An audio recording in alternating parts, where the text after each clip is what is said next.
परिचय। इस चार्ट में तुमने क्या देखा? ये मानव, चिंपैंजी, गोरिल्ला और 2 अन्य जंतुओं को दर्शाता है, जिनमें कुछ समानताएं व भिन्नताएं होती हैं। हाँ, इन समानताओं और भिन्नताओं का आधार क्या है? इनकी शारीरिक संरचना समान है?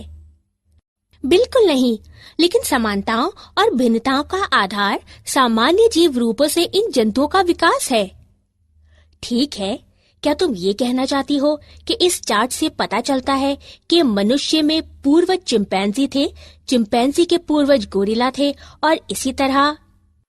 हाँ, आओ मैं तुम्हें विस्तार से समझाती हूँ कि कैसे पृथ्वी पर एक के बाद एक विभिन्न जीव रूपों का विकास हुआ। उद्देश्य।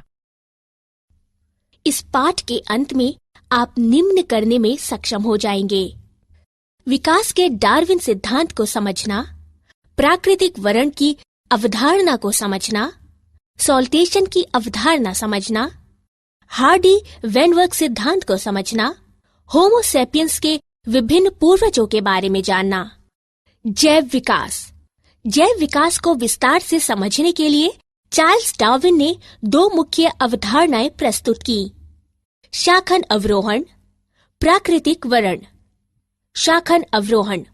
विकास तब होता है जब अधिक अनुकूल जीव संख्या लक्षण एक पीढ़ी से दूसरी पीढ़ी में जाते हैं।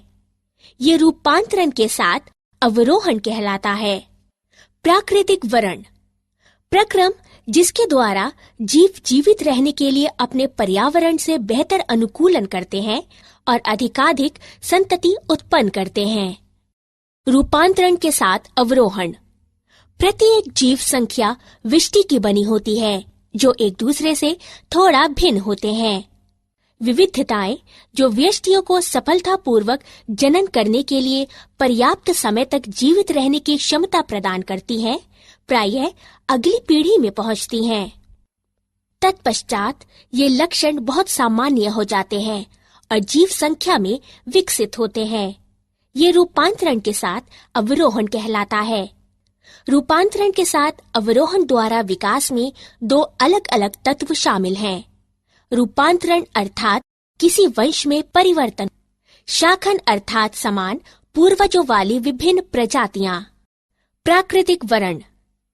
प्राकृतिक वर्ण प्रक्रम में 4 चरण शामिल हैं: विविधता, विभेदक उत्तरजीविता और जनन। वंशागति, जीव संख्या वृद्धि की उच्च दर। प्राकृतिक वर्ण प्रक्रम निम्न तथ्यों पर आधारित है: प्राकृतिक संसाधन सीमित होते हैं, जीव संख्या के आकार स्थिर होते हैं, जीव संख्या के सदस्य विशिष्टताओं में भिन्न होते हैं, अधिकतर विविधताएं वंशागत होती हैं।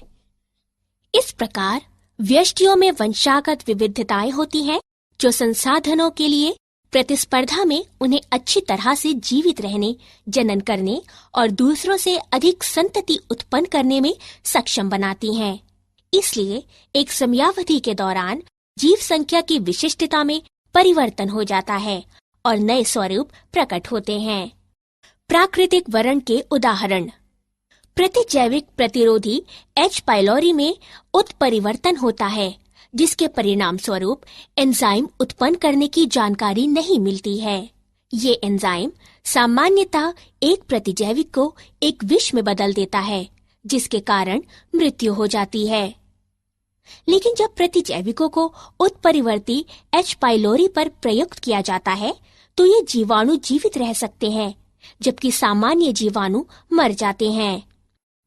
इसलिए प्राकृतिक वर्ण द्वारा जो जानकारी खो देता है, जीवित रहता है और अपने लक्षणों को अपनी संतति में पहुंचाता है। मूल्यांकन। आगे बढ़ने से पहले आइए जानें कि आपने कितना सीखा। बीटलों के प्राकृतिक वर्ण के प्रक्रम को पूरा करने के लिए विभिन्न चरणों के सहारे बीटल जीव संख्या के चित्रों को उठाकर उसके संगत स्थान पर रखें। विकास की क्रियाविधि। ह्यूगो डिवेरिस ने बताया कि उत्परिवर्तन अर्थात जीव संख्या में सहसा आने वाले बड़े बड़े परिवर्तन विकास के कारण हैं। ये उत्परिवर्तन यादृच्छिक और दिशाहीन होते हैं। ऐसे उत्परिवर्तन प्रजाति की उत्पत्ति का कारण है और इसलिए सॉल्टेशन विशाल उत्परिवर्तन का बड़ा कदम कहलाते हैं। हार्डी-वेनवर्ग सिद्धांत। हार्डी-वेनवर्ग सिद्धांत के अनुसार जीव संख्या में अलील युग्म विकल्पी आवृत्तियां सुस्थिर होती हैं और एक पीढ़ी से दूसरी पीढ़ी तक निरंतर रहते हैं। जीव संख्या में जीनों की कुल संख्या और उनके अलील जीन कोश अपरिवर्तनीय रहते हैं। इसे आनुवंशिक संतुलन कहते हैं। सभी अलील आवृत्तियों का कुल योग 1 होता है। ये नीचे दर्शाए गए रूप में हार्डी-वेनवर्ग संतुलन समीकरण प्रदान करता है। आनुवंशिक संतुलन या हार्डी-वेनवर्ग संतुलन में बाधा अर्थात जीवन संख्या में अलील आवृत्तियों में परिवर्तन विकास का कारण होता है। हार्डी-वेनवर्ग संतुलन को प्रभावित करने वाले कारक। निम्नलिखित 5 कारक हार्डी-वेनवर्ग सिद्धांत को प्रभावित करते हैं। जीन प्रवाह, आनुवंशिक अपवाह, उत्परिवर्तन, आनुवंशिक पुनर्योग और प्राकृतिक वर्ण। जीन प्रवाह। जब जीव संख्या का स्थान परिवर्तन होता है तो जीव आवृत्तियां भी बदल जाती हैं। ये दोनों मौलिक तथा नई जीव संख्या में होता है। नई समष्टि में नई जीनें और अलीलें युग्म विकल्पी जोड़ दी जाती हैं और पुरानी समष्टि से ये घट जाती हैं। जब इस प्रकार से अनेक बार स्थान परिवर्तन होता है तो ये जीन प्रवाह को उत्पन्न करता है। आनुवांशिक विचलन। यदि जीन पलायन संयोगवश होता है तो आनुवंशिक अपवाह जेनेटिक ड्रिफ्ट कहलाता है। कुछ वास्तविक अपवाहित समष्टि नई प्रजाति के निर्माण की जनक बन जाती हैं तथा ये संस्थापक प्रवाह कहलाता है। उत्परिवर्तन। उत्परिवर्तन के कारण विभिन्नताएं होती हैं, जिसके कारण अगली पीढ़ियों में जीनों तथा अलीलों की आवृत्तियों में परिवर्तन होता है। आनुवंशिक पुनर्योग। पुनर्योग के कारण विभिन्नताएं होती हैं, जिसके कारण अगली पीढ़ी में जीन की आवृत्ति में परिवर्तन होता है। हार्डी-वेनवर्ग संतुलन पर प्राकृतिक वर्ण का प्रभाव। प्राकृतिक वर्ण वह प्रक्रम है जिससे अधिक जीवन समवंशानुगत विविधता को जन्म के अधिक अवसर मिलते हैं और संतानें अधिक संख्या में उत्पन्न होती हैं। प्राकृतिक वर्ण के कारण जीव संख्या में निम्नलिखित परिस्थितियां हो सकती हैं। नंबर 1, स्थायीकरण। इस दशा में अधिक व्यष्टि माध्य चरित्र मूल अर्जित करते हैं। नंबर 2, दिशात्मक परिवर्तन। इस दशा में अधिक व्यष्टि माध्य चरित्र मूल की तुलना में अन्य मूल अर्जित करते हैं। नंबर 3, विदारण। इस दशा में अधिक व्यष्टि परिधीय चरित्र मूल अर्जित करते हैं। विकासीय इतिहास। लगभग 2000 मिलियन वर्ष पूर्व MYA पृथ्वी पर जीवन का प्रथम कोशिकीय रूप प्रकट हुआ। इनमें से कुछ कोशिकाओं ने प्रकाश संश्लेषण के समान प्रक्रिया द्वारा ऑक्सीजन मुक्त की। धीरे धीरे एक कोशिकीय जीवों से बहुकोशिकीय रूपों का विकास हुआ। आगे का विकास निम्न अनुसार ज्ञात किया जा सकता है।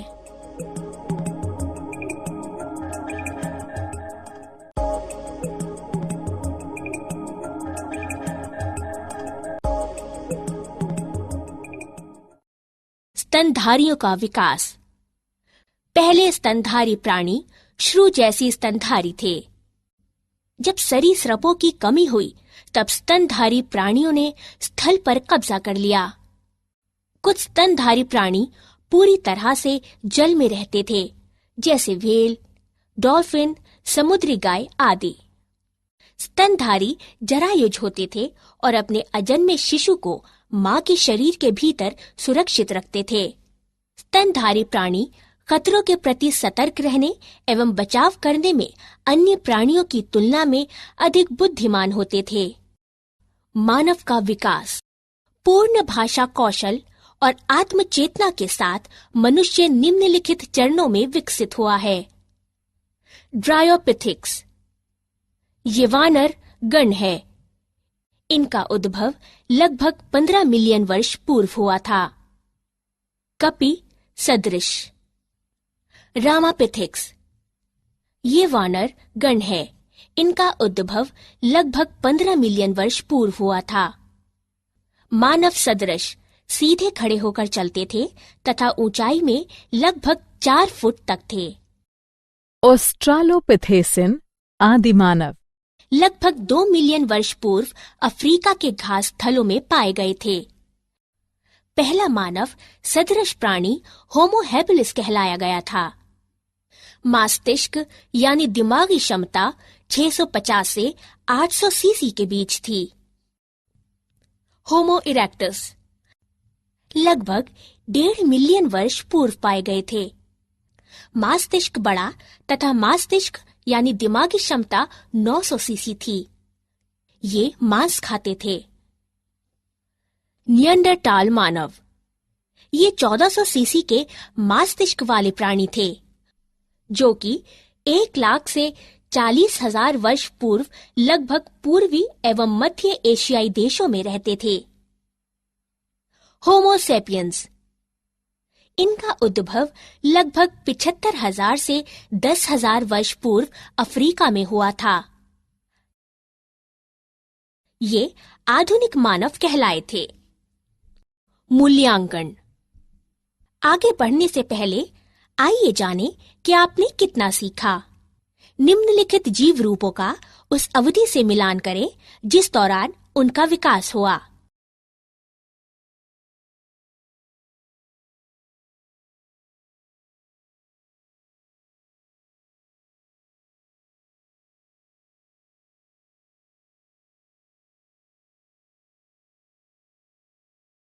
क्या आप जानते हैं, मानव विकास ने अब एक नई प्रावस्था में प्रवेश किया है, जहां आनुवंशिक इंजीनियरिंग द्वारा माता-पिता अपने बच्चों को डिजाइन कर सकते हैं, जिसके परिणाम स्वरूप भविष्य की पीढ़ियों को मजबूत, बुद्धिमान और रोगों के प्रति अधिक प्रतिरोधी बनाने के लिए हमारे डीएनए को रूपांतरित किया जा सकता है। सारांश। आइए हमने जो कुछ सीखा है उसे संक्षेप में दोहराएं। जैव विकास को विस्तार से समझाने के लिए चार्ल्स डार्विन ने 2 मुख्य अवधारणाएं प्रस्तुत की, शाकन अवरोहण और प्राकृतिक वरण। ह्यूगो डिवेरिस ने बताया कि उत्परिवर्तन अर्थात जीव संख्या में सहसा आने वाले बड़े बड़े परिवर्तन विकास के कारण हैं। हार्डी वेनवर्ग सिद्धांत के अनुसार जीव संख्या में अलील युग्म विकल्पी आवृत्तियां सुस्थिर होती हैं और एक पीढ़ी से दूसरी पीढ़ी तक निरंतर रहते हैं।